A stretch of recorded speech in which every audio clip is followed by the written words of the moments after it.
احمر یزدانی اٹلی میں رہتا ہے اور وہ ایک بہت بڑا بزنس مین ہے۔ اسے چند مہینے چھوٹا المیر ہے جو ایک پولیس آفیسر ہے۔ اسے 2 سال چھوٹا اور ران ہے جو ایک بہت مشہور وکیل ہے۔ نمبر 4 پر ہے غازان یزدانی جو ایک بہت بڑے کلب کا مالک ہے، اور سب سے چھوٹا اور سب بھائیوں کا چہیتا شازم جو اپنی پڑھائی مکمل کر رہا ہے۔ غازان احمر کے ساتھ نہیں رہتا، اس کا احمر کے ساتھ کسی بات کو لے کر جھگڑا ہے۔ وہ ران کے ساتھ رہتا ہے۔ احمر نے اس کے اکیلے رہنے کے خیال سے ران کو اس کے ساتھ کر دیا ہے۔ وہ اور المیر ایک ساتھ رہتے ہیں۔ شازم کا جدھر دل کرتا ہے وہ ادھر رہ لیتا ہے۔ اور ان سب کی ایک بہن بھی تھی جو مر چکی ہے، اور اس کی موت کا ذمہ دار غازان جو ہے احمر کو سمجھتا ہے۔ دوسری طرف حویلی میں مہیرہ کی شادی ایک 40 سال کے سردار سے ہو رہی ہے۔ دادی اماں اسے بولتی ہیں کہ وہ یہ شادی نہ کرے، وہ کسی سے مدد مانگ لے۔ نائب بھی اس حویلی کے مالک سلمان یزدانی کی بیٹی ہے اور ان کا ایک بیٹا ہے جاسم جو بہت ہی ظالم اور سنگ دل ہے۔ نائب نے کبھی مہیرہ پر اپنی ماں فائدہ کو ظلم کرنے سے نہیں روکا، البتہ اس نے کبھی مہیرہ پر ظلم نہیں کیا۔ مہیرہ کا نکاح بچپن میں ہی احمر یزدانی سے ہو چکا ہے۔ وہ اس سے سخت نفرت کرتا ہے، پر المیر مہیرہ کی سب خبر رکھتا ہے۔ وہ احمر کو بتاتا ہے کہ مہیرہ کا نکاح ہو رہا ہے۔ وہ شوق رہ جاتا ہے کہ وہ نکاح پر نکاح کیسے کر سکتی ہے۔ اسے مہیرہ سے اور بھی نفرت ہوتی ہے۔ وہ اسے کب کا طلاق دے چکا ہوتا اگر اس نے اپنے مرتے ہوئے باپ سے وعدہ نہ کیا ہوتا۔ دوسری طرف مہیرہ کو تو بالکل یاد ہی نہیں ہے کہ اس کا نکاح ہو چکا ہے۔ احمر اپنے باپ کے وعدے کی وجہ سے نکاح والے دن پاکستان آتا ہے۔ اسے اپنا درد اور دکھوں سے بھرا ہوا ماضی یاد آ رہا ہوتا ہے۔ نایا مہیرہ کی بری حالت دیکھ کر کہتی ہے کہ اگر وہ یہ نکاح نہیں کرنا چاہتی تو اس نکاح سے انکار کر دے۔ مہیرہ میں جانے کہاں سے ایک دم اتنی ہمت آ جاتی ہے کہ وہ اس نکاح سے انکار کر دیتی ہے۔ اسی سمے احمر اور المیر بھی جو ہے حویلی میں قدم رکھتے ہیں۔ مہیرہ ایک دم دوڑ کر احمر کا بازو تھام لیتی ہے، اسے رو رو کر فریاد کرتی ہے کہ وہ یہ نکاح نہیں کرنا چاہتی، وہ اس کی مدد کرے، پر احمر نفرت سے دلہن بنی مہیرہ کا ہاتھ جھٹک دیتا ہے۔ دادا جی اور سلمان ان سے پوچھتے ہیں کہ وہ کون ہے۔ وہ دونوں انہیں جانے پہچانے سے لگ رہے ہوتے ہیں۔ احمر دادا جی کی طرف دیکھتے ہوئے کہتا ہے کہ اس لڑکی کا نکاح اس سے ہو چکا ہے، اور یہ نکاح کروانے والے بھی سامنے بیٹھے ہوئے ہیں۔ دادا اور سلمان جاسم سب شوق رہ جاتے ہیں۔ پھر سلمان یزدانی احمر کی طرف بڑھتے ہیں، انہیں کہتے ہیں کہ انہیں پتہ نہیں تھا کہ وہ زندہ ہے۔ احمر ان کی بات کاٹ دیتا ہے، انہیں کہتا ہے کہ وہ اس لڑکی کو لینے آیا ہے۔ وہ مہیرہ کے لیے اپنی نفرت ظاہر کرتا ہے ان کے سامنے، اور پھر بے ہوش مہیرہ کو لیے باہر آ جاتا ہے۔ مہیرہ تو اپنے نکاح کا سن کر ہی بے ہوش ہو جاتی ہے۔ دوسری طرف نایاب اور المیر ایک دوسرے کو دیکھ کر شوق رہ جاتے ہیں۔ نایاب جلدی سے احمر کے پیچھے جاتی ہے۔ المیر جانتا ہے کہ نایاب اس سے کیا بات کرے گی، اس لیے وہ جلدی سے کار میں بیٹھ کر وہاں سے آ جاتا ہے۔ نایاب لٹی پٹی سی اندر آتی ہے، پر اندر تو کچھ اور ہی چل رہا ہوتا ہے۔ سردار بہت غصے میں ہوتا ہے، وہ کہتا ہے کہ اس نے ان لوگوں کو اتنا پیسہ ایسے ہی اس لیے نہیں دیا تھا کہ اس سے دھوکہ کریں۔ سلمان اور دادا جی اس کے آگے گڑ گڑانے لگتے ہیں۔ سردار کہتا ہے کہ وہ یہاں سے نکاح کے بغیر تو نہیں جائے گا۔ وہ نایاب سے نکاح کرنے کا کہتا ہے۔ فائدہ بیگم ایک دم تڑپ کر سامنے آتی ہیں، انہیں منع کرتی ہیں کہ وہ اپنی بیٹی کا نکاح اس سے نہیں کریں گی، پر دادا جی اس شادی کے لیے حامی بھر لیتے ہیں۔ نایاب منع کرتی ہے اور انہیں کہتی ہے کہ وہ یہ نکاح نہیں کر سکتی کیونکہ وہ نکاح کر چکی ہے، وہ نکاح پر نکاح نہیں کرے گی۔ جاسم اس کی بات سن کر اسے بیٹ سے مارتا ہے۔ فائدہ اسے روکنے کی کوشش کرتے ہیں پر وہ نہیں رکتا۔ نایاب اس آدمی کا نام پوچھتا ہے جس کے وہ نکاح میں ہے، پر وہ نام نہیں بتاتی۔ جاسم اس کا گلا دبانے لگتا ہے۔ نایاب بے ہوش ہو جاتی ہے۔ جاسم اپنی ماں کو کہتا ہے اگر اس نے نام نہیں بتایا تو وہ اسے جان سے مار دے گا۔ اس کے ہوش آنے پر فائدہ اس سے نام پوچھتی ہیں، پر وہ المیر کا نام نہیں بتاتی۔ وہ صرف اپنی ماں کو اتنا بتاتی ہے کہ جب وہ باہر پڑھنے گئی تھی تب اس نے نکاح کیا تھا۔ اس کو المیر سے سخت نفرت ہو رہی ہوتی ہے کہ وہ اس کی وجہ سے آج اس حالت میں۔ فائدہ بیگم کو اچھی طرح پتہ ہے کہ وہ نایاب کو جان سے مار دیں گے۔ وہ اسے اپنے سامنے مرتا ہوا نہیں دیکھ سکتی۔ وہ اسے اپنی قسم دلا کر اور پیسے دے کر حویلی سے بھگا دیتی ہیں۔ احمر جو ہے صرف آج کی رات پاکستان رکا ہوا ہے، صبح وہ اٹلی چلا جائے گا، اسی لیے وہ رات میں اپنے ماں باپ کی قبر پر فاتحہ خوانی کرنے آیا ہے۔ احمر اتنی رات گئے ایک اکیلی لڑکی کو بھاگتا ہوا دیکھ کر رک جاتا ہے۔ نایاب کو بھی کافی بھاگنے کے بعد کوئی مدد کے لیے ملتا ہے۔ وہ احمر کے پاس آ جاتی ہے۔ وہ دونوں ایک دوسرے کا چہرہ نہیں دیکھ پاتے۔ اندھیرا ہونے کی وجہ سے احمر اسے لے کر اسپتال آ جاتا ہے۔ ڈاکٹر اسے کہتا ہے کہ یہ پولیس کیس ہے، لڑکی پر تشدد کیا گیا ہے۔ احمر بڑی مشکل سے ڈاکٹر سے معاملہ نپٹاتا ہے۔ وہ نایاب کو دیکھ کر حیران رہ جاتا ہے اور اس سے پوچھتا ہے کہ اس کے ساتھ یہ سب کس نے کیا ہے۔ نایاب احمر کو دیکھ کر سوچتی کہ یہ بھی تو المیر کا بھائی ہے جس کی وجہ سے آج وہ اس حالت میں بہرحال نایاب ایمر کو بتاتی ہے کہ اس کا نکاح سردار سے کیا جا رہا تھا، تو وہ کہتے ہیں نکاح پر نکاح کر سکتی تھی، اسی وجہ سے جاسم نے اس کی یہ حالت کی ہے، اسی لیے ماں نے اسے ویری سے بھگایا ہے۔ ایمر دل میں سوچتا ہے کہ یہ لوگ کتنے گرے ہوئے ہیں، اپنی بیٹی پر اتنا ظلم۔ ایمر کہتا ہے کہ وہ اس کے ساتھ اٹلی جائے گی، المیر کی بیوی بن کر نہیں بلکہ اس کی بہن بن کر۔ دوسری طرف المیر نائب سے ملنے اس کی حویلی آیا ہوا ہے، وہ جو ہے جانے سے پہلے آخری بار دیکھنا چاہتا ہے نائب کو۔ اسی وقت اس کے موبائل پر زوان کی کال آتی ہے، وہ اسے شاذم کے ایکسیڈنٹ کے بارے میں بتاتا ہے۔ المیر فوراً ایمر کے پاس جاتا ہے، اسے اوران کی کال کا بتاتا ہے۔ ایمر اسے کہتا ہے کہ جس نے بھی اس کے بھائی کو مارنے کی کوشش کی ہے وہ اسے چھوڑے گا نہیں۔ المیر کہتا ہے کہ یہ صرف حادثہ ہے۔ ایمر اسے اٹلی جانے کا کہتا ہے، وہ نایاب کی وجہ سے مجبور ہے، وہ اسے اس حالت میں چھوڑ کر نہیں جا سکتا۔ المیر اٹلی آ جاتا ہے، انہوں غازان کو فون کرتا ہے۔ غازان کو ایک بہت خوبصورت لڑکی نشے کی حالت میں ملی تھی، وہ اسے اس کے فلیٹ پر چھوڑنے گیا تھا۔ غازان اس لڑکی کے سین میں بری طرح جکڑ گیا ہے۔ دوسرے روز وہ پھر اس لڑکی کے فلیٹ پر آتا ہے، اسے کہتا ہے کہ اس کی رنگ اس کی گاڑی میں رہ گئی، وہ اسے ساری بات بتاتا ہے۔ لڑکی شرمندہ ہو جاتی ہے، وہ لڑکی سے اس کا نام پوچھتا ہے پر وہ اس کی بات کاٹ کر چائے کافی کا پوچھتی ہے۔ غازان اسے پانی لانے کا کہتا ہے، وہ اپنا موبائل چیک کرتا ہے، وہ اوران کی اتنی مس کال دیکھ کر حیران ہو جاتا ہے۔ اوران کبھی اتنی کال نہیں کرتا تھا، اسے غازن ہو جاتا ہے کہ آج اس لڑکی کی وجہ سے اس نے اپنے بھائی کو اگنور کیا۔ وہ کال بیک کرتا ہے، اوران کی بات سن کر وہ اٹھ کھڑا ہوتا ہے، وہ لڑکی اسے روکتی ہے۔ غازن اسے پھر آنے کا بولتا ہوا نکل جاتا ہے، پیچھے وہ لڑکی اسے جاتا ہوا دیکھ کر عجیب انداز میں مسکراتی ہے۔ اوران کو موبائل پر کال آتی ہے جان نمبر سے، وہ کال اٹھاتا ہے تو وہ شخص اسے کہتا ہے کہ اسے کیا لگا تھا وہ اس کے کیس پر کام کرے گا اور اسے پتہ نہیں چلے گا۔ اگر اس نے یہ کیس لیا، اس لڑکی کی مدد کی، تو وہ اسے اس کے دوسرے بھائیوں کی بھی ایسی ہی حالت کرے گا۔ اوران شوق رہ جاتا ہے اس کی بات سن کر۔ اوران کو کل کا واقعہ یاد آتا ہے جب اس کے آفس میں آئرہ نام کی ایک لڑکی آتی ہے جو اس سے مدد مانگتی ہے اور اسے بتاتی ہے کہ وہ ٹرپل ایکس کے لیے کام کرتی ہے۔ یہ ایک بہت ہی خطرناک گینگ ہے، ڈرگ اسمگلنگ، لڑکیوں کی اسمگلنگ کرتا ہے۔ وہ اسے کہتی ہے کہ وہ لوگ اگلے مہینے لڑکیوں کی اسمگلنگ کریں گے اور اس میں اس کی جو ہے 20 سال کی بہن کو بھی بیچ دیں گے۔ وہ لوگ اس سے بھی یہی کام کرواتے ہیں، وہ ایک بچی کی ماں ہے۔ اوران سے ملنے کے بعد آئرہ اپنے فلیٹ پر آ جاتی ہے، وہ لوگ بھی اس کے فلیٹ پر آ جاتے ہیں اور اس کی بچی کو بھی لے جاتے ہیں۔ دوسری طرف دادا جی جاسم کو کہتے ہیں کہ وہ نایاب کو تلاش کرے، وہ سردار کو کیا جواب دیں گے؟ اوپر سے وہ مہیرہ کی الگ مانگ کر رہا ہے، اسے تو ایمر اپنے ساتھ لے گیا ہے۔ جاسم دادا جی کی بات سن کر ہنسنے لگتا ہے اور کہتا ہے کہ مہیرہ کو وہ کبھی یاد نہیں آ پائے گا کہ وہ اس کی بیوی ہے، وہ اسے دوا کی صورت میں ڈرگس دیتا رہا ہے اور اب اس کی حالت خراب ہو جائے گی جب اسے نشہ نہیں ملے گا تو۔ اور ایمر کی مہیرہ کے لیے نفرت تو ہم سب نے دیکھ ہی لی ہے، وہ اس کا علاج کبھی نہیں کروائے گا۔ دوسری طرف مہیرہ کی طبیعت خراب ہونے لگتی ہے نشہ نہ ملنے پر، وہ اپنے آپ کو کافی زخمی کر لیتی ہے۔ ایمر کو مہیرہ پر بہت غصہ آ رہا ہے کہ مہیرہ اتنی بھی چھوٹی نہیں تھی کہ اسے اپنا نکاح یاد نہ ہو، وہ کیوں جھوٹ بول رہی ہے۔ مہیرہ نے اپنے پاؤں کا جائزہ لیا جہاں پر شیشے کے ٹکڑے لگے ہوئے تھے، اس نے احتیاط سے 2 شیشے کے ٹکڑے نکالے اور وہاں سے خون نکلنا شروع ہو گیا۔ تکلیف سے ہونٹ بیچے وہ اپنے آنسوؤں کو روکنے کی کوشش کر رہی تھی جو باہر نکلنے کو بےتاب تھے۔ پھر اس نے اپنے دوپٹے سے اپنے بہتے ہوئے خون کو صاف کیا اور اب اسے فرسٹ ایڈ باکس کا پتہ نہیں تھا کیونکہ اس گھر میں وہ پہلی بار آئی تھی اور اٹھ کر اس کا جائزہ بھی نہیں لے سکتی تھی کیونکہ پاؤں میں بہت درد ہو رہا تھا، اس لیے اپنے دوپٹے کو پاؤں پر رکھے ویسے ہی بیٹھی رہی۔ ابھی تک وہ دلہن کے لباس میں ملوث تھی، اسے تو سمجھ ہی نہیں آ رہی تھی کہ وہ انسان آخر چاہتا کیا ہے۔ اگر وہ اسے پسند نہیں کرتا تو اسے یہاں پر کیوں لے کر آیا، کیوں اس پر احسان کیا اسے ان لوگوں سے بچا کر، اور اب اسے مزید تکلیف سے دوچار کر رہا تھا۔ چاہتا کیا ہے وہ شخص؟ مہیرہ کی سوچ صرف اسی شخص کے ارد گرد گھوم رہی تھی۔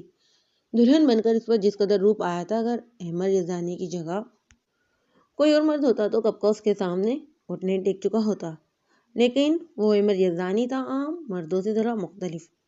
میں اپنی دوائی بھی لے کر نہیں آئی، نہ جانے کیا ہو رہا ہے آج، مجھے کچھ عجیب سا محسوس ہو رہا ہے، عجیب سی طلب ہو رہی ہے۔ مہیرہ نے اپنے چہرے پر بے بسی سے ہاتھ پھیرتے ہوئے کہا۔ کچھ ٹائم پہلے سے اسے ایسا محسوس ہو رہا تھا جب وہ میڈیسن کھاتی تو اس کا سر جو ہے درد ٹھیک ہو جاتا، اس کی باڈی میں بھی جو عجیب تھوڑ پھوڑ ہوتی تھی وہ بھی ٹھیک ہو جاتی، لیکن اس وقت تو اس کے پاس دوائی بھی نہیں تھی اور اسے نہیں لگتا تھا کہ وہ انسان اسے جو ہے میڈیسن لا کر دے گا۔ یہ سوچتے ہی اس کا غصہ بڑھنے لگا، عجیب و غریب سے اس کی کیفیت ہونے لگی تھی اور یہ سب کچھ 1 سیکنڈ میں ہوا۔ وہ کب سے برداشت کر رہی تھی لیکن اب مزید برداشت نہیں ہوا، اس نے اپنے بالوں کو نوچنا شروع کیا۔ یہ کیا ہو رہا ہے مجھے؟ مہرا نے اپنے منہ میں جو ہے ہاتھ دیتے ہوئے خود سے کہا اور اپنی جگہ سے کھڑی ہو گئی۔ اس وقت اسے اپنے زخمی پاؤں کا بھی خیال نہیں تھا، اسے بس اس وقت ایک ہی چیز کا خیال تھا کہ کہیں سے بھی وہ میڈیسین اس کے پاس آ جائے اور اسے کھا لے اور اس کا دل و دماغ جو ہے پرسکون ہو جائے۔ وہ اندر کمرے کی جانب بڑھی، جو چیز اسے نظر آ رہی تھی اسے پیچھے دھکیلتے ہوئے آگے بڑھتی چلی گئی۔ اس کا دوپٹہ بھی زمین بوس ہو گیا تھا۔ اس وقت وہ خطرناک شیرنی بنی ہوئی ہر ایک چیز کو نوچتی پھینکتی جا رہی تھی۔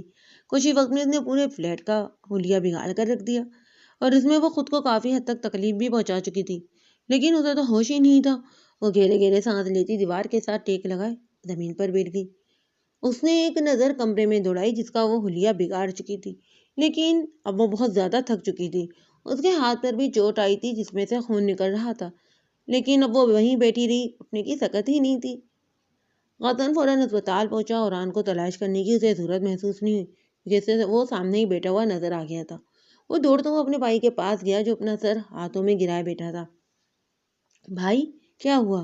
ٹھیک تو ہیں آپ یہاں کیا کر رہے ہیں؟ غازان نے اس کے پاس بیٹھتے ہوئے کندھے پر ہاتھ رکھتے ہوئے بےتابی سے پوچھا، اور آن نے سر اٹھا کر اس کی طرف دیکھا اور اس کے سرخ آنکھوں کو دیکھ کر ایک پل کے لیے وہ شاکڈ ہو گیا، کیونکہ اس حالت میں اس نے اپنے بھائی کو کبھی بھی نہیں دیکھا تھا۔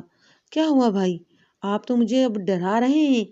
آپ یہاں اسپتال میں کیا کر رہے ہیں؟ غازان نے اس بار دھیمے لہجے میں اپنے بھائی کو دیکھتے ہوئے پوچھا تھا۔ شاذم کا ایکسیڈنٹ ہوا ہے، ڈاکٹر نے کوئی اچھی امید نہیں دلائی، ابھی اس کا آپریشن چل رہا ہے۔ کیا مطلب ہے آپ کا؟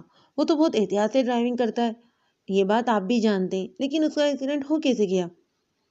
غازان کا لہجہ لڑکھڑایا تھا اور آن نے کوئی جواب نہیں دیا۔ وہ ایسے ہی بیٹھا رہا، وہ اسے کیا جواب دیتا کہ اس کی وجہ سے آج اس کا بھائی اس حالت میں۔ بھائی شاذم کو کچھ نہیں ہوگا، آپ پریشان مت ہوں، میرا دل کہہ رہا ہے کہ وہ ٹھیک ہو جائے گا، آپ پلیز مت ہوں پریشان، ہو جائے گا سب ٹھیک۔ غازان نے اور آن کے کندھے پر ہاتھ رکھتے ہوئے اسے حوصلہ دیتے ہوئے کہا، جبکہ اس کا اپنا بھی دل گھبرا رہا تھا، لیکن اپنے بھائی کو حوصلہ دینا بھی تو ضروری تھا، کیونکہ وہ جانتا تھا اس وقت وہ اکیلا ہے۔ اور آن کی حالت دیکھ کر اسے خود پر غصہ آ رہا تھا کہ اس کے بھائی نے جب کال کی تو اس نے کیوں نہیں اپنے بھائی کی کال پک کی، اس کے کال کو کیوں اگنور کیا۔ اس لڑکی کی خاطر اس نے آج پہلی بار اپنے بھائی کو نظر انداز کیا تھا۔ اس کے بھائی کو اس کی ضرورت تھی اور وہ جو ہے وہاں بیٹھا اس لڑکی سے باتیں کر رہا تھا۔ خود کو کوستے وہ دوبارہ اوران کی جانب متوجہ ہوا جو گمسم سا بیٹھا، آنکھوں میں بے بسی تھی اس کے۔ تم سچ کہہ رہے ہو نا کہ شاذم ٹھیک ہو جائے گا؟ تم جانتے ہو نا میری جان بسی ہے اس میں، اگر اسے کچھ ہو گیا تو میں کیا کروں گا؟ میں خود کو کبھی معاف نہیں کر پاؤں گا۔ اوران نے ٹوٹے پھوٹے لہجے میں غازان کو دیکھتے ہوئے کہا۔ اپنے بھائی کی اس حالت کو دیکھ کر غازان تو تڑپ ہی اٹھا تھا۔ اس نے کہاں اپنے بھائی کو اس قدر تکلیف میں دیکھا تھا، بلکہ اس نے اپنے بڑے بھائیوں کو ہمیشہ مضبوط کھڑا پایا تھا، چاہے جیسی بھی مرضی صورتحال ہو جائے، کبھی ان کو کمزور نہیں دیکھا۔ لیکن آج پہلی بار وہ اپنے بھائی کو ٹوٹا ہوا دیکھ کر خود بھی کمزور محسوس کر رہا تھا۔ ٹھیک ہو جائے گا شاذم، انشاءاللہ بھائی، پوری امید ہے مجھے، آپ بس پریشان مت ہو۔ اسے تو خود سمجھ میں نہیں آ رہی تھی کہ کیسے اپنے بھائی کو حوصلہ دے۔ اسے لگ رہا تھا کہ وہ اوران سے زیادہ خود کو حوصلہ دے رہا ہے۔ اوران نے اس کی بات پر ہولے سے سر کو خم دیتے ہوئے دوبارہ اپنا سر جو ہاتھوں پر گرا لیا۔ المیر کہاں ہو تم؟ مجھے تم سے ابھی اور اسی وقت بات کرنی ہے، فوراً سے بیشتر اس جگہ پر پہنچو۔ ایمر نے المیر کو کار کرتے ہوئے سنجیدگی سے کہا۔ اسے پہلے کہ وہ فون رکھتا المیر بول پڑا، مجھے بھی تم سے بات کرنی ہے، تم بھی اس وقت کہاں ہو؟ ایمر نے جگہ کا پتہ بتایا جہاں وہ بھی موجود تھا، جو المیر سے 5 منٹ کے فاصلے پر تھی۔ ٹھیک ہے، آ رہا ہوں بس میں، المیر نے کہتے ہی فون بند کر دیا۔ 5 منٹ سے بھی پہلے وہ اس جگہ پر موجود تھا۔ یہ جو ہے ایک چھوٹا سا ریسٹورینٹ تھا، ایمر اسے سامنے ہی نظر آ گیا۔ نکلنا ہے ابھی ہمیں یہاں سے، المیر نے ایمر کے پاس پہنچتے ہوئے جلدی سے کہا، اور میں نے تمہیں یہی بتانے کے لیے یہاں پر بلایا ہے کہ میں 2 دن یہی رہوں گا، مجھے کچھ ضروری کام ہے، تم مہیرہ کو لے کر یہاں سے چلے جاؤ۔ ایمر نے کافی قلب لبوں سے لگاتے ہوئے کہا، شاذم کا ایکسیڈنٹ ہوا ہے، ٹھیک نہیں ہے اس کی حالت۔ یہ بتاتے ہوئے المیر کی آواز کانپ رہی تھی، ضبط کے مارے اس کی آنکھیں لہو رنگ ہو رہی تھیں، اور وہ جس نے کافی کا سوپ لیا تھا ایسا لگا جیسے زہر کا گھونٹ بن لیا ہو۔ ایک پل کے لیے وہ جیسے وہیں منجمد ہو گیا۔ کیا کہا تم نے؟ ایمر کو لگا کہ اسے سننے میں غلطی ہوئی ہے، کافی کا کپ ٹیبل پر رکھتے ہوئے دوبارہ پوچھا۔ شاذم کا ایکسیڈنٹ ہوا ہے، ڈاکٹر نے کوئی مثبت جواب نہیں دیا ہے، اور آن کی حالت بھی ٹھیک نہیں ہے، ہمیں فوراً واپس جانا ہوگا۔ اس بار المیر نے دھیمے لہجے میں ایمر کو پوری بات بتائی، جو یہ سنتے ہی کچھ دیر تو بولنے کے قابل نہیں رہا۔ شاذم کا ایکسیڈنٹ؟ وہ منہ میں بڑبڑایا۔ اس کا ایکسیڈنٹ کیسے ہو گیا؟ کچھ دیر بعد ہوش میں آتے ہی جب ایمر بولنے کے قابل ہوا تو غصے سے اس نے پوچھا تھا، ایمر حادثہ کسی کے ساتھ بھی ہو سکتا ہے۔ علمی نے ارد دیکھتے ہوئے کہا، جہاں لوگ جو ہے ایمر کی آواز میں ان کی طرف دیکھنے لگے تھے۔ بھابھی کے واپس جانے کا انتظام ہم لوگ پہلے ہی کر چکے تھے، اب تو ہمیں بس نکلنا چاہیے۔ تم جاؤ، میں بھی نہیں آ سکتا، میں جلد آنے کی کوشش کروں گا۔ ایمر کے جواب پر علمی نے بے یقینی سے اس کی طرف دیکھا۔ شاذم سے بڑھ کر تمہارے لیے اور کون سا اہم کام ہے، اور وہ بھی پاکستان میں؟ اس کا لہجہ سوالیہ تھا۔ بہت جلد تمہیں بھی پتہ چل جائے گا، لیکن اس وقت میں تمہارے ساتھ نہیں جا سکتا۔ اورحان کو تمہاری ضرورت ہے۔ خاندان چاہے جتنا مرضی بہادر بن جائے، وہ اندر سے اورحان سے بھی زیادہ خوفزدہ ہوگا۔ تم نکلو فوراً یہاں سے، اور ہاں، مجھے پہنچتے ہی وہاں کی صورتحال سے آگاہ کرنا۔ شاذم کو کچھ نہیں ہوگا، میں وہاں آ کر معلوم کرواؤں گا۔ اگر یہ سب کچھ کسی نے جان بوجھ کر کیا ہوا تو میرے کہنے سے اسے کوئی نہیں بچا سکتا۔ ایمر کو نہ جانے کہ ایسا لگ رہا تھا کہ یہ کوئی معمولی حادثہ نہیں ہے۔ نکل رہا ہوں میں، تم اپنی بیوی کے ساتھ خود آنا۔ علمین نے کھڑے ہوتے ہوئے سنجیدگی سے کہا۔ ایمر کچھ نہیں بولا، بلکہ سر جھکائے ٹیبل کو گھورنے میں مصروف رہا۔ ایمر نے اسے دیکھتے ہوئے گہرا سانس لیا۔ وہ جانتا تھا کہ شاذم کے ایکسیڈنٹ کا سنتے ہی وہ فوراً اس کے پاس جانا چاہتا ہے، لیکن پتہ نہیں کیوں ایسا کون سا کام تھا جو اسے کرنا تھا۔ فکر مت کرو، میں وہاں پہنچتے ہی تمہیں کال کر کے شاذم کے بارے میں بتا دوں گا۔ خیال رکھنا اپنا۔ اس کے کندھے کو تھپتھپاتے ہوئے وہ وہاں سے چلا گیا۔ علمین نے اس کے کھڑے ہوتے اسے پکارا، جس نے مڑ کر اس کی جانب دیکھا۔ اپنا اور ان دونوں کا خیال رکھنا۔ ایمر کی فکر مندی پر وہ مسکرا بھی نہیں پایا اور سر کو خم دیتے ہوئے وہاں سے چلا گیا۔ ایمر ابھی بھی وہیں کھڑا تھا، جس سے وہ چلا جاتا ایک طرف جہان سے پیارا بھائی تھا تو دوسری طرف وہ لڑکی جس کی مدد کرنے کا اس نے وعدہ کیا تھا۔ کیسے وہ اپنا وعدہ توڑے واپس جاتا؟ لیکن دل تو شاذم کے ایکسیڈنٹ کا سنتے ہی بے چین ہو گیا تھا۔ اسے اب جلد از جلد نایاب کے اٹلی جانے کا انتظام کرنا تھا، اس لیے اپنا موبائل اور چابیاں پکڑے وہ وہاں سے نکل گیا۔ اب تم ہمارے خلاف جاؤ گی؟ تم نے سوچ بھی کیسے لیا کہ تم ہمیں دھوکہ دے سکتی ہو اور ہمیں پتہ بھی نہیں چلے گا؟ اس آدمی نے آئرہ کو بالوں سے دبوچتے ہوئے دھاڑتے ہوئے پوچھا تھا، جو خوف کے مارے اب کپ کپا رہی تھی۔ اسے نہیں معلوم کہ ان لوگوں کو اتنی جلدی کیسے پتہ چل گیا تھا۔ اس وکیل کے ساتھ ہم نے جو کیا ہے نا، میرا نہیں خیال کہ اس کے بعد وہ تمہاری مدد کرے گا۔ اور ہاں، تمہیں بھی سبق سکھانا بہت ضروری ہے۔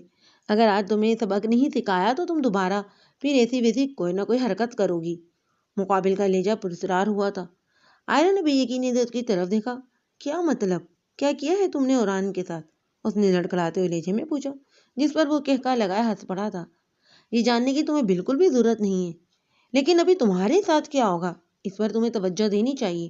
مقابل نے کہتے ہوئے اپنے آدمی کو اشارہ کیا، جو تھوڑی ہی دیر بعد روتے بلکتے آئرہ کی بیٹی کو اٹھائے ہوئے وہاں حاضر ہوا تھا۔ جسے دیکھتے ہی آئرہ کی آنکھیں جو ہے باہر کو آ گئیں۔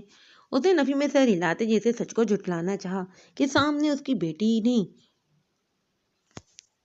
ایسا کیسے ہو سکتا ہے؟ اس نے تو اپنی بیٹی کو سب سے چھپا کر رکھا تھا، لیکن پھر انہوں نے اس کی بیٹی کو کیسے تلاش کر لیا؟ تم میری بیٹی کے ساتھ کچھ نہیں کرو گے، معافی مانگتی ہوں میں، پلیز تم معاف کر دو اور میری بیٹی کو میرے حوالے کر دو۔ آئرہ ایک دم مقابل کے پاؤں میں گرتے ہوئے گڑگڑانے لگی۔ وہ جانتے تھے کہ یہ ظالم لوگ اس معصوم بچی کو بھی نہیں چھوڑیں گے۔ تم تو اتنی جلدی ہار مان گئی، مجھے تو لگا تھا کہ تم ابھی بھی اپنی بات پر قائم رہو گی، لیکن تم تو اتنی جلدی ہار مان گئی۔ مقابل کا لہجہ مصنوعی حیرت لیے ہوئے تھا۔ پلیز، میں نے کہا نا، میں تم سے معافی مانگتی ہوں، بس آخری بار مجھے معاف کر دو، اس کے بعد میں کوئی بھی ایسی غلطی نہیں کروں گی۔ پلیز میری بیٹی کو میرے حوالے کر دو، تمہارے آگے ہاتھ جوڑتی ہوں میں۔ آئرہ نے اس کے سامنے ہاتھ جوڑتے ہوئے بے بسی سے کہا، لیکن وہ بے حس انسان اس کی بے حسی پر بس ہنس ہی رہا تھا۔ نہ میری جان، نہ، اس بار تو تمہیں سبق سکھانا بہت ضروری ہے۔ تمہاری بیٹی کی جان میں تمہاری آنکھوں کے سامنے لوں گا، پھر تمہیں احساس ہوگا کہ ہم سے پنگا لے کر تم نے کتنی بڑی غلطی کی تھی۔ نہیں پلیز، اس معصوم کا تو ان سب چیزوں سے کیا لینا دینا؟ وہ تو چھوٹی بچی ہے، پلیز اس کی جان بخش دو۔ تم جو کہو گے میں کرنے کو لیے تیار ہوں، معاف کر دو مجھے۔ وہ لڑکی جو اپنی بہن کی خاطر کسی بھی حد تک جانے کو تیار تھی، کیونکہ اسے لگتا تھا کہ اس کی بیٹی کے بارے میں کسی کو بھی نہیں معلوم، لیکن اب وہ اپنی بچی کو سامنے دیکھ کر ہار مان گئی تھی۔ کہتے ہیں نا، کچھ پانے کے لیے کچھ کھونا پڑتا ہے۔ آئرہ بھی شاید کچھ بہت قیمتی چیز کھونے والی تھی۔ وہ آدمی تو بس مسکرانے نظروں سے اسے دیکھتے مزید قریب آیا تھا اس کے۔ ٹھیک ہے، تمہیں آخری بار موقع دینے کو تیار ہوں۔ اس کے چہرے کو تھوڑی سی پکڑتے اس نے گمبھیر لہجے میں کہا، کل کی رات فلیٹ پر آ جانا، میں وعدہ کرتا ہوں کہ کل رات تک تمہاری بیٹی کا بڑے ہی اچھے سے خیال رکھوں گا، اور اگر تم نہیں آئی تو اس کے بعد کی گارنٹی نہیں دے سکتا میں۔ وہ کہتے ہی مسکرا کر وہاں سے چلا گیا اور ساتھ ہی اس کی بیٹی کو بھی لے گیا۔ پیچھے بت بنی وہ وہیں بیٹی تھی۔ احمد اپنے فلیٹ پر آیا، اس نے چابی سے دروازہ کھولا اور اندر داخل ہوا۔ اس وقت اس کا سر درد سے پھٹا جا رہا تھا، لیکن اندر داخل ہوتے ہی ایسا لگا جیسے وہ اپنے فلیٹ پہ نہیں کسی اور کے فلیٹ پر آ گیا ہو۔ پورے رات سے وہ شاذم کے بارے میں سوچتا ہوا آیا تھا، اور اب آگے آ کر فلیٹ کی حالت دیکھ کر تو اس کا دماغ ہی گھوم گیا۔ وہ لمبے لمبے ڈنگ بھرتا اندر کی کمرے کی جانب بڑھا۔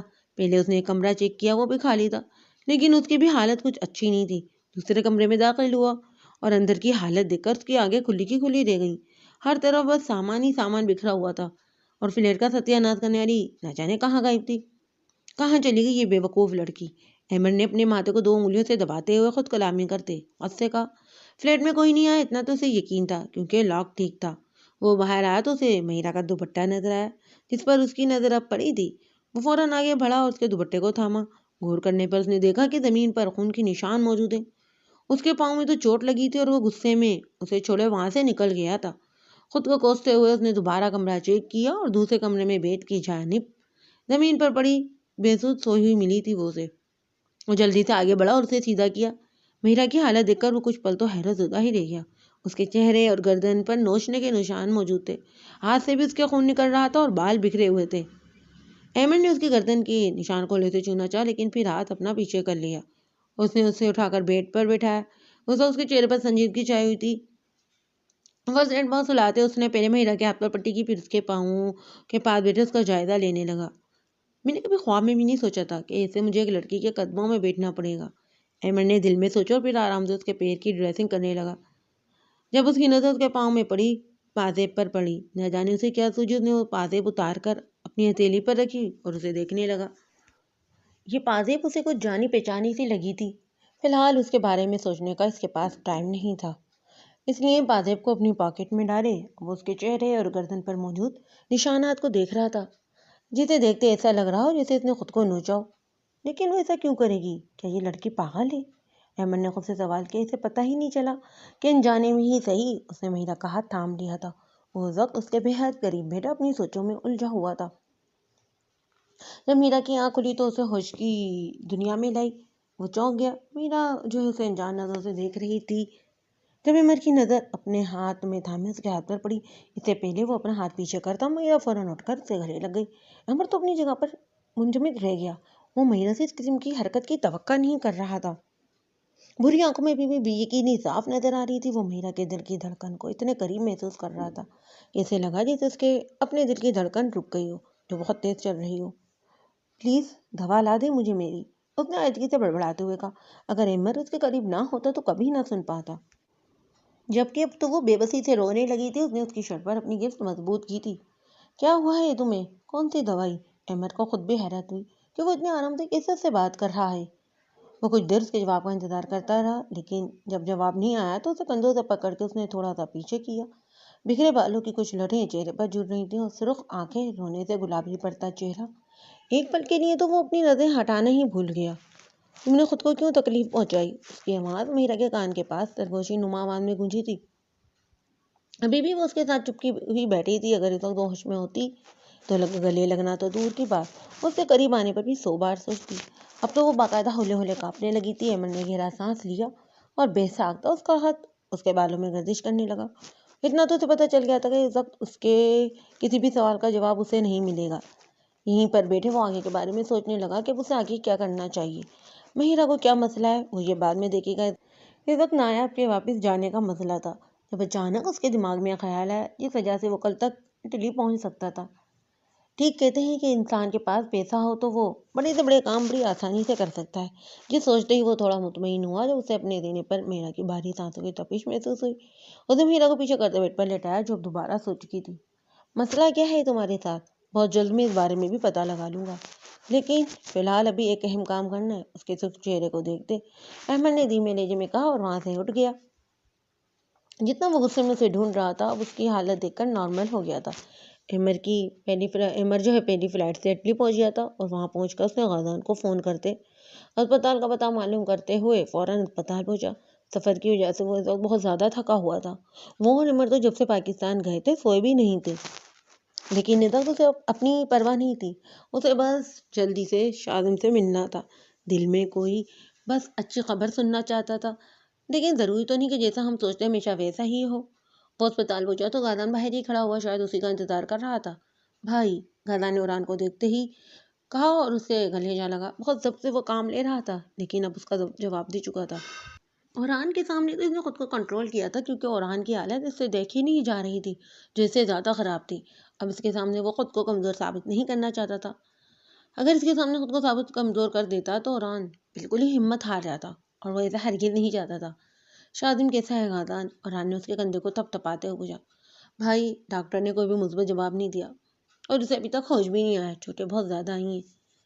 غازان کے لہجے میں مایوسی تھی۔ وہ آج تقریباً 3 مہینے بعد المیر سے مل رہا تھا۔ اوران اور شاذم سے تو روزانہ ملتا تھا، لیکن المیر اور عمر سے اس کی ملاقات بہت ہی کم ہو پاتی تھی۔ مایوس مت ہو، دعا کرو، انشاءاللہ سب ٹھیک ہوگا، المیر نے دھیمے لہجے میں کہا اور آگے کی جانب بڑھ گیا۔ غازان نے پیچھے دیکھا جیسے اس کی نظر کسی اور کو تلاش کر رہی ہو۔ وہ پوچھنا چاہتا تھا کہ عمر کہاں ہے، لیکن پوچھ نہیں پایا۔ شاید ہمت نہیں تھی، انا درمیان میں آ رہی تھی۔ اس کی نظروں کا مطلب سمجھ کر المیر خود ہی رک گیا۔ کیا ہوا؟ کسی اور کا بھی انتظار تھا تمہیں؟ وہ سمجھ تو گیا تھا، لیکن پھر بھی اس سے پوچھنا چاہتا تھا۔ نہیں بھائی، ایسا نہیں ہے، غازان نے جلدی سے اپنی حالت پر قابو پاتے ہوئے کہا اور اندر کی جانب چلنے لگا۔ جب المیر پیچھے سے بولا تھا، عمر جلد از جلد یہاں پہنچ جائے گا، وہ کسی مسئلے میں پھنسا ہوا ہے ابھی۔ غازان نے گہرا سانس لیا اور المیر کے پیچھے چل پڑا۔ اوران کیسا ہے؟ المیر کے ساتھ چلتے غازان کو دیکھتے اس نے پوچھا تھا۔ اس کی حالت ٹھیک نہیں ہے، کل سے اسی جگہ پر بیٹھے ہوئے ہیں، کچھ بول بھی نہیں رہے، بس خاموشی سے بیٹھے ہوئے ہیں۔ یہ کہہ رہے ہیں کہ ان کی وجہ سے یہ سب کچھ ہوا ہے، وہی ذمہ دار ہے شاذم کے ایکسیڈنٹ کے۔ مجھے تو کچھ سمجھ ہی نہیں آ رہا۔ غازان نے جھنجھلاتے اس کو بتایا۔ اس کی بات پر وہ چونکا ضرور، لیکن خاموش رہا۔ غازان، تم گھر جاؤ اور اپنا حلیہ دوست کرو، تب تک میں اوران سے ملاقات کرتا ہوں۔ المیر کو سامنے وہ نظر آ گیا تھا، اس لیے اس نے غازان کو دیکھتے ہوئے کہا، نہیں بھائی، مجھے کہیں نہیں جانا، ٹھیک ہوں میں، جب تک شاذم کو ہوش نہیں جاتا میں یہاں سے کہیں نہیں جاؤں گا، غازان نے انتہائی ضدی لہجے میں کہا۔ غازان، المیر کے لہجے میں تنبیہ تھی، اس نے مزید کچھ نہیں کہا، اور وہ بیچارہ منہ بزورتا رہ گیا۔ وہ جانتا تھا کہ اب بحث کرنا بیکار ہے، کیونکہ اوران کے ساتھ تو وہ منہ ماری کر لیتا تھا، لیکن المیر اور عمر سے وہ کبھی نہیں جیت پایا۔ جا رہا ہوں، سنجیدگی سے کہتے ہوئے وہاں سے جانے لگا۔ کھانا کھائے بغیر واپس مت آنا، المیر نے کہا، اور یہ سنتے ہی وہاں سے چلا گیا۔ المیر جانتا تھا کہ دونوں نے کل سے کچھ نہیں کھایا ہوگا، اس وقت تو اسے سیم شاذم جیسا لگا، بلکہ یہ دونوں ایک جیسے ہی تو تھے۔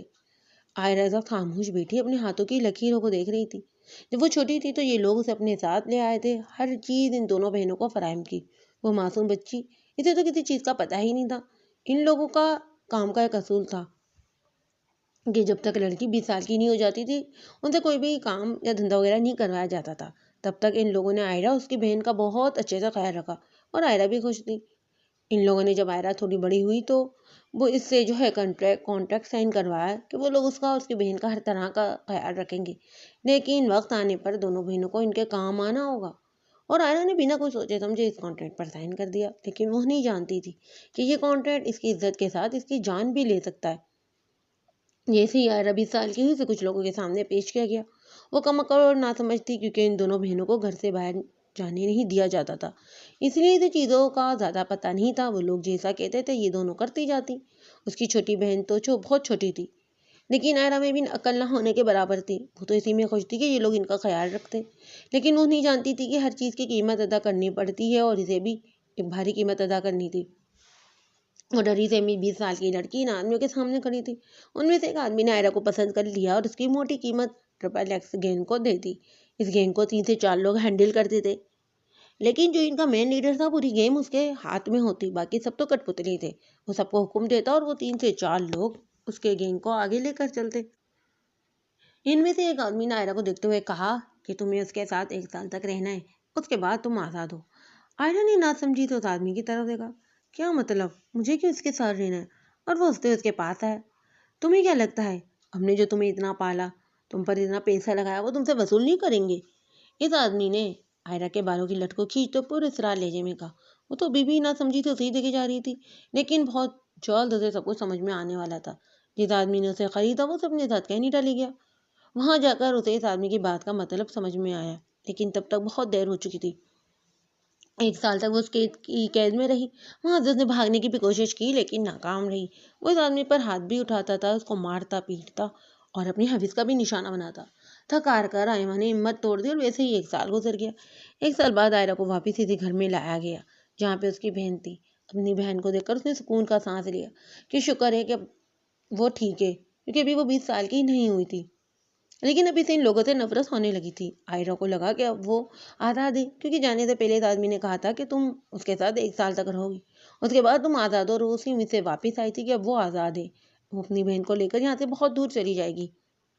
لیکن اس کے خیالات پر پانی اسی آدمی نے دوبارہ آ کر پھیرا جس کی شکل سے بھی اسے اب نفرت محسوس ہونے لگی تھی۔ وہ لگ بھگ 35 سال کا تھا، اچھا خاصا خوبصورت نوجوان تھا، لیکن اس کے چہرے سے شیطانیت ٹپکتی تھی۔ آئرہ کو اس کی شکل سے نفرت محسوس ہونے لگی جب اس نے آئرہ کو اپنی حویص بھری نظروں سے دیکھنا شروع کیا۔ وہ واپس آیا، اس نے کہا کہ میں نے ایسا ضرور کہا تھا کہ تم آزاد ہو۔ اس کا مطلب یہ ہے کہ تم اب کسی کے ساتھ جسمانی تعلقات نہیں بناؤ گی، لیکن اس کا مطلب یہ نہیں کہ ہم لوگ تمہاری جان چھوڑ دیں گے۔ تمہیں ہمارے ساتھ ہی کام کرنا ہوگا، اور وہ بھی اپنی زندگی کی آخری سانس تک۔ اور انکار کرنے کا سوچنا بھی مت، کیونکہ انکار کی آپشن تمہارے پاس موجود نہیں ہے۔ یہ گھر ہے، یہاں پر تم اور تمہاری بہن جیسے چاہو رہ سکتے ہو، کوئی تم لوگوں کو تنگ نہیں کرے گا، لیکن جو کام میں کہوں گا وہ تمہیں کرنا ہوگا۔ وہ کہتے ہی وہاں سے چلا گیا۔ آئرہ کو تو سمجھ میں ہی نہیں آ رہا تھا کہ اب وہ کیا کرے، کس طرح کی مصیبت میں وہ پھنس گئی تھی۔ ابھی وہ اسی کشمکش میں تھی کہ کرے یا نہ کرے، جب اسے یہ خبر ملی کہ وہ ماں بننے والی ہے، اور اس خبر نے اسے جھنجھوڑ کر رکھ دیا۔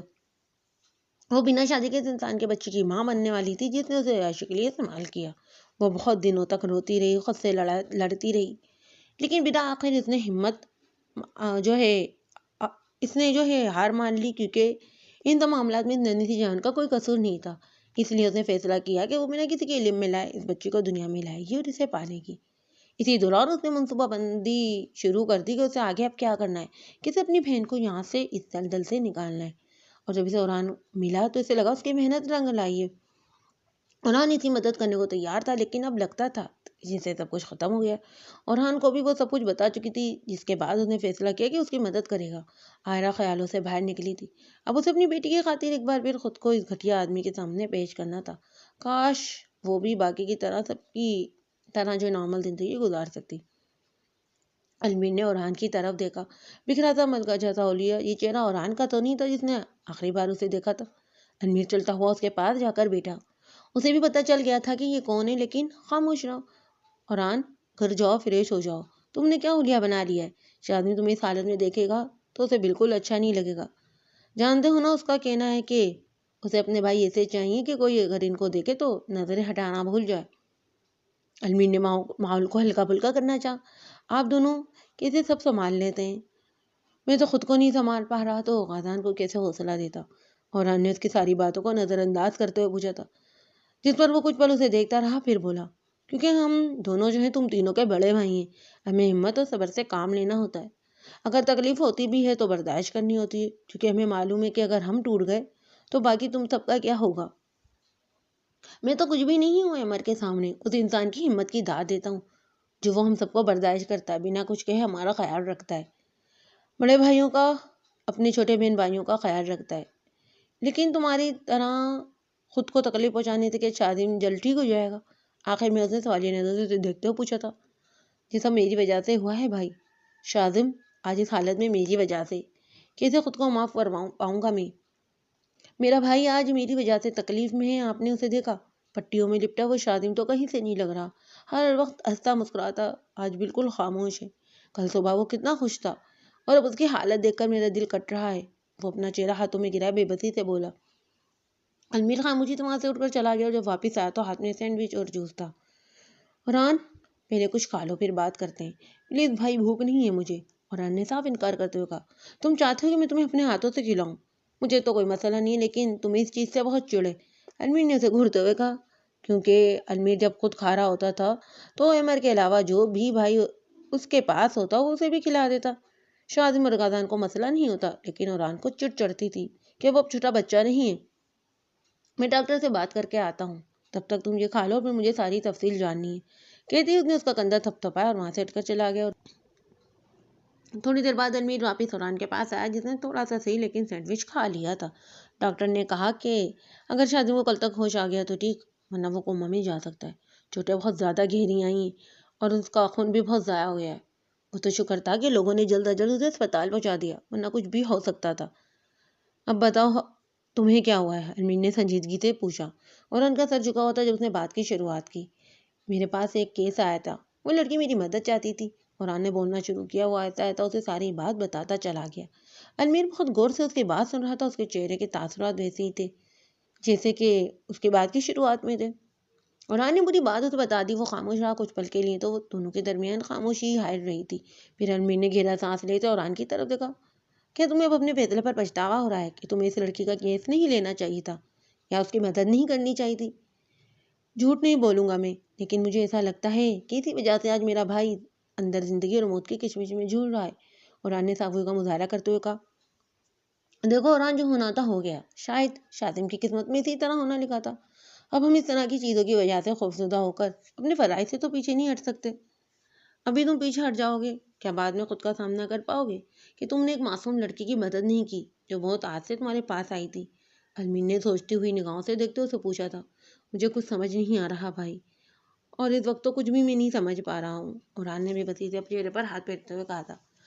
قرآن، اگر اس انسان نے تمہیں اس کیس سے دور رکھنے کے لیے شاذم پر حملہ کروایا ہے تو سوچو اس لڑکی کے ساتھ کیا کیا ہوگا۔ وہ تو ان لوگوں کے پاس ہے، اسے نقصان پہنچایا نہ یہ جان سے مار دینا ان کے لیے کوئی مشکل کام نہیں۔ علمیر نے ایک اور پہلو نکالا اور یہ سنتے قرآن سوچ میں پڑ گیا۔ اور سر تو اس کا دھیان ہی نہیں گیا تھا، ان لوگوں نے تمہاری فیملی پر حملہ کیا، کیونکہ ہر کوئی جانتا ہے کہ جب بات فیملی پر آئے تو انسان بے بس ہو جاتا ہے، اور مجھے لگتا ہے کہ وہ لوگ اپنے ارادوں میں کامیاب بھی ہو گئے۔ مجھے نہیں لگتا کہ وہ وکیل صاحب اتنی جلدی ہار مان سکتے ہیں۔ علمیر کے لہجے میں افسوس تھا، وہ کہتے ہی خاموش ہو گیا۔ اگر ان لوگوں نے قرآن کو روکنے کے لیے اس کے بھائی کو تکلیف پہنچانی چاہیے تو عائرہ کے ساتھ کیا کیا ہوگا؟ شٹ، وہ یہ سب کسے فراموش کر گیا۔ اس نے موبائل نکالے، عائرہ کا نمبر ڈائل کے جو بند جا رہا تھا، وہ وہیں اپنا سر تھامے بیٹھا تھا۔ عجیب طرح کی مصیبت میں پھنس گیا تھا وہ۔ اس کے بعد علمیر کچھ نہیں بولا، اس نے عمر کو کال کرنی تھی اس لیے وہاں سے اٹھ کر چلا گیا۔ جازم، نایاب کا پتہ چلا؟ سلمان صاحب نے کرگدگی سے پوچھا۔ سردار جو ہے ان کی جان کا وبال بنا ہوا تھا، دھمکی پر بس دھمکی ہی دیے جا رہا تھا۔ نہیں بابا، ان کے بارے میں کچھ پتہ نہیں چلا، لیکن اب مزید میں سردار کی بکواس نہیں سن کر سکتا۔ اگر اس نے کوئی مزید بکواس کی تو اس کی جان لینے سے پہلے میں ایک بار بھی اب نہیں سوچوں گا۔ جاسم نے سر نگاہوں سے اپنے باپ کو دیکھتے ہوئے کہا۔ ہوش سے کام لو جاسم، غصے میں ہوش نہیں کھوتے۔ دادا جی جو دونوں کی باتیں سن رہے تھے سنجیدگی سے بولے، سردار کا غصہ کرنا بھی جائز ہے، اس نے ہمیں پیسے ہی اس شرط پر دیے تھے کہ ہم مہیرہ کا نکاح اس کے ساتھی سے کریں گے، اور اب صورتحال مختلف ہو گئی ہے۔ تم اس سے بات کرو، جتنے اس نے پیسے لینے ہیں ہم ڈبل دینے کو تیار ہیں، اگر وہ مانتا ہے تو پیسے دے کر پیچھا چھڑوا لو۔ دادا جی نے مشورہ دیتے ہوئے کہا، آپ کو کیا لگتا ہے کہ میں نے اسے پیسے کی آفر نہیں کی ہوگی؟ وہ پیسے لینے کو تیار نہیں ہے۔ جاؤ، تم نے دانت پیسے تھے، تم نے عمر کے باقی بھائیوں کا پتہ لگوایا؟ زندہ ہیں وہ سارے بھائی، اٹلی میں رہتے ہیں۔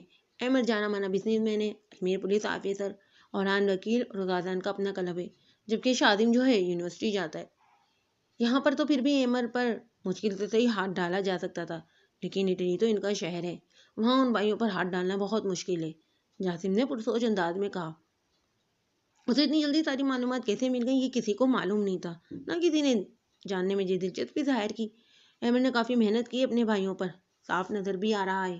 دادا جی متاثر نظر آئے تھے۔ سلمان خاموش رہا۔ اگر آج ان کا باپ زندہ ہوتا تو اپنے بیٹوں پر فخر کرتا، سلمان نے بس سوچا، جبکہ جاسم جو کسی گہری سوچ میں غرق تھا۔ عمر نے نائب کی جانے کا انتظام کر لیا تھا۔ نائب تھوڑا بہت ہی صحیح لیکن چلنے کے قابل ہو گئی تھی۔ عمر ابھی تک بے ہوش تھی۔ اس کی حالت دیکھ کر عمر کو کچھ سمجھ نہیں آ رہا تھا، لیکن فی الحال تو وہ خود سے الجھا ہوا تھا اور وہ جلد از جلد اٹلی جانا چاہتا تھا۔ نائب سے اس نے بات کر لی کہ وہ اسے اپنے ساتھ لے کر جانا چاہتا ہے۔ پہلے تو اس نے انکار کیا، لیکن پھر عمر نے کہا کہ وہ عمر کی بیوی کے طور پر نہیں بلکہ عمر یزدانی کی بہن کے طور پر ساتھ جائے گی۔ بالآخر وہ مان گئی، کیونکہ کوئی اور اس کے پاس راستہ ہی نہیں تھا، اس لیے وہ مان گئی۔ مہیرہ کو بے ہوش دیکھ کر وہ حیران ہوئی تھی، لیکن فی الحال اس نے کچھ نہیں پوچھا، کیونکہ عمر یزدانی کے تاثرات ایسے تھے کہ اس سے کچھ نہیں پوچھ پائی۔ مہیرہ کو ڈرگ دیے جاتے تھے، اس بات کا علم تو نائب کو بھی نہیں تھا۔